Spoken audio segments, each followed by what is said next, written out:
Grandpa Steals is the 12th episode of Season 7 of Everybody Loves Raymond. This is directed by Jerry Zaks, and as always there will be spoilers from now as I go through the episode chronologically and share some thoughts. It's a solid episode, it's a really moving episode, I sobbed on multiple occasions, it's beautiful, it's very, very well done, with a lot of comedy in there as well, of course. It starts off at the store with Ali, Ray and Frank helps himself to some trail mix. It's not a sample station, it's one of those ones where you scoop out the amount you want, and needless to say, a store worker tells him he shouldn't have done that. And he gets into an argument with this store worker, and Ali sees it. And it is quite an intense scene. It's a scene that would make me uncomfortable in real life, so I can only imagine how young Ali would feel. We then cut to back at the house, and Debra asks Ray what happened, because Ali is quite upset.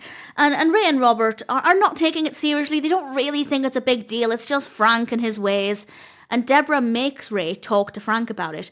And honestly, I was thinking, is this really a difficult conversation to have? Yes, we know Frank is awkward, and he often doesn't listen to reason. But at the same time, maybe it's just because I feel really strongly about this kind of thing. Not that taking a little bit of trail mix will make a huge difference, but it is, at the end of the day, still theft. I'm quite strong about that. So, for me, it's not a difficult conversation to have, but for Ray, it clearly was. And Marie is there as well, and she thinks it's harmless. And as she explained, and I did quite like this, she said the store used to give you free samples, and I quote, and they also used to help you take your bags to the car, which in itself is a lovely sentiment. Things are very different to the way they used to be, but Frank's response to that was brilliant, because Frank replies, now I have to take you to the car myself, with the best adorable facial expression, which I just thought was a really, really lovely moment. And I guess Marie does have a point. Things are very different. Once upon a time, you had a more casual relationship with store owners because they were all independently owned, and you build up a familiar rapport with them, and it was very different. I'm talking as if I was alive when that was more so the case. I've always been alive in the time of big stores, but Marie does have a valid point, but that still doesn't make it okay, just because it maybe once upon a time wouldn't have been that big a deal. And what's a bit of trail mix between friends if you have a nice relationship with the store owner? Not the case now, but again, I don't think that it's harmless. And Debra also does make a good point. And this is not something I'd actually really thought that much of until Debra said it. Because up until this point, for me, the big issue was the stealing. But Debra points out that Frank also really lost his temper in the store. And that's the bit that was really the most scary for Ali. It's not just that she'd seen her grandfather stealing. It's that he became really angry. And yeah, that's going to hurt. If you see somebody who is your hero, many children look at their grandparents as their heroes, being really angry and verbally quite aggressive, that's going to be scary and honestly quite damaging. And Marie then blames Ray for letting Frank off the leash. She uses an analogy of a dog. If you have a dog in a store and the dog goes and pees in a particular section, do you blame the dog? Or do you blame the owner for letting the dog go off wandering and peeing everywhere? And obviously in that case, yeah, you blame the owner, you don't blame the dog. But I think Frank has enough self-control that we can't really blame Ray here. But at the same time, if they know what Frank is like, maybe they shouldn't have let him wander around quite so much. Not that he did much wandering, the trail mix was just kind of there. So I understand what Marie is saying. She's basically saying, this is what we should have expected from Frank, you should have expected this. But at the same time, it doesn't excuse his behaviour. And the kids then come downstairs, and Ali doesn't want to be near Frank. And I had a lot of emotions in a very short space of time, because Frank was clearly wounded by this, Ali's rejection of him. And I was really upset for Frank.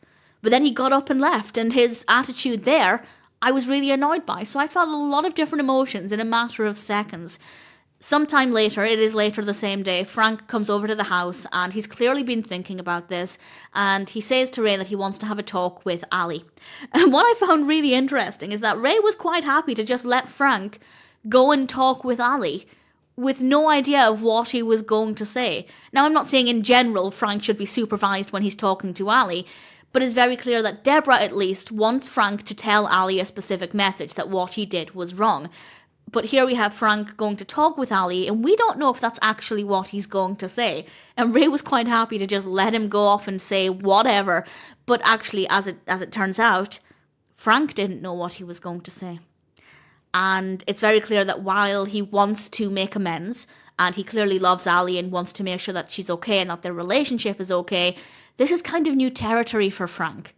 He's not usually willing to admit that he was wrong. So eventually he does go out to the yard where Ali is. And he he sits on the table breaks. It's good, cheesy fun. He also tells a really cheesy joke. And Ali admits that it was scary. And Frank says to her, and I got a little emotional at this point, "You don't ever need to be scared of me." Which is such a simple statement. It shouldn't need to be said. But it was so beautiful, and I feel like by Frank saying that, he's realising that his actions really hurt Ali, really affected Ali. And it was just a really, really moving moment. And the conversation from there is generally really lovely, and I just got more and more emotional. And I was sobbing by the end of the episode. I have a very big soft spot for Frank. I really love Frank. And I don't like the idea of him hurting. And yes, it's his own actions that are causing him to hurt and to feel emotions he maybe doesn't want to be feeling. But that really comes across. And he ends the conversation by saying, "I'm not so scary, am I?" To which Ali responds, "Not more than Grandma." Which I love. We then cut to Frank and Ali and Ray back at the store. And Frank says sorry to the store worker.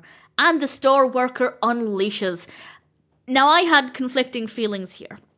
Because on the one hand, I feel like he should have accepted the apology. It's clear that what Frank did was a big step for him. It was clearly a very difficult thing for him to do. Even if you don't know anything about Frank, I think you could see that this isn't something he's used to doing. But at the same time, I'm also of the opinion that you shouldn't be forced to accept an apology if you're not ready to. I feel like people think they can do bad things and then just say sorry and all will be forgiven and forgotten. I'm firmly against that. I think nobody should be forced to accept an apology if they're not ready to. So I'm not saying the store worker absolutely should have accepted the apology. If he doesn't want to, if he's still mad at Frank, he doesn't have to accept it. But he didn't need to say all of the things that he said in response. But at the same time, with the way Frank spoke to him, maybe it's fair game. So I have a lot of conflicting thoughts there, but it was difficult to see. Frank then picks up, I think an orange, maybe a satsuma, a piece of fruit, and he's about to throw it at the work. And you can really see this anger building up inside of him. It's a fantastic performance from Peter Boyle. But he doesn't. He realises it's not the right thing to do. And Ali takes his hand, and I started sobbing again. And they leave, and as they leave, Ray says to him, "Good job, Dad." And as they leave, Ray accidentally knocks down this entire stand of fruit, which in Ray's defence was very precariously positioned. There was nothing to stop everything from rolling off. It was a very stupid setup, so very funny to watch, but I don't blame Ray at all. And we end the episode with a lovely scene with Robert and Ali, and Robert's just so baffled that Ali just had a normal conversation with Frank.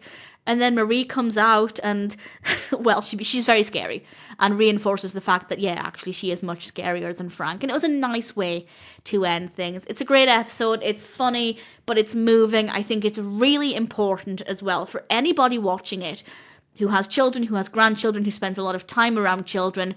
Your actions and words, and this is not new information, but your actions and words can significantly impact them. And even if your anger is not directed at them, it can really affect their view of you. Not just for children. If I see somebody suddenly having this, what I think is an unnecessary outburst, it could affect my view of them as well. So some really strong takeaways there. Definitely very funny when it needed to be, but I think we have a lot of really moving, emotional moments, some great dialogue. I think everybody's responses were very believable as well. For example, I didn't agree with Marie's take on the situation, but I believed it. I believed that would be her position. The only thing I struggle to believe is that Ray or anybody would find it difficult to talk to Frank about this. But again, that might be because I feel very strongly about this kind of situation. So a fabulous episode, all things considered. Grandpa Steele's is a really solid episode of Everybody Loves Raymond.